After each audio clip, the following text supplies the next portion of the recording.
All right, so yes, so again, Western Slope Audit, and I'm with one of the neighbors here. He requested not to be on camera, and if we'll go ahead and just get audio, and we're just going to do a quick interview and ask them what they think about. He lives literally right across the street from the Aurora apartment complex, which people are saying that is being taken over by Venezuela gangs and whatnot.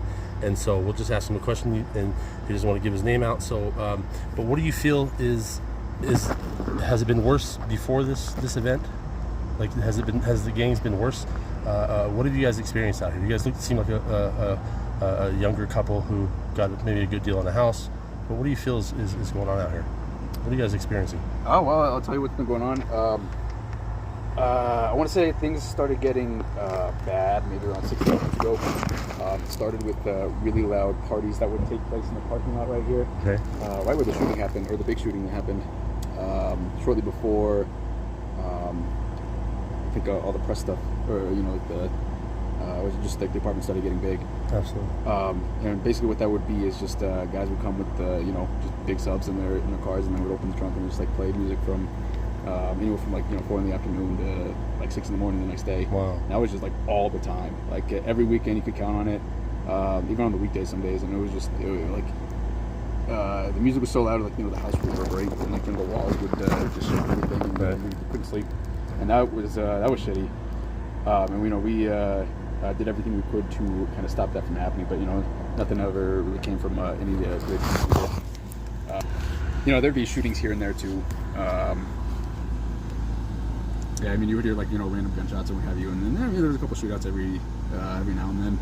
But then a big shootout happened slightly before the media coverage got really big. I want to say maybe even a week. There were guys, a group of 5 guys or so came from that direction, it looked like, and then what we did is we saw them come to these bushes right here. Okay. And then we kind of scouting out the apartments down there, and then so they would leave, and then they came back, and then they would shoot. The shooting happened just literally right here. Really? Right where I'm parked? It was probably 50 rounds where you right where I'm parked, basically. Yeah, right where you parked. Oh, sure. my goodness. They took cover behind and the was it towards the apartments, or? Oh yeah. It was shoot up from the apartments, and then wow. the shooting back. And that was you can read about that in the news. I think there was one guy that ended up going to the hospital with life-threatening injuries. I'm not sure if he made it or not. But yeah, that was the really big thing. And the guys were definitely speaking Spanish and everything. And again, I don't know if they were affiliated with a gang per se. Sure. But that seemed to be just the language that was spoken and being yelled. Right. Would you assume they're gangs? I mean, it was a group of 5 guys with Sure. friends that were coming in. Sure. You could say call it a gang, I think, at that point. But again, I don't know for sure. Okay.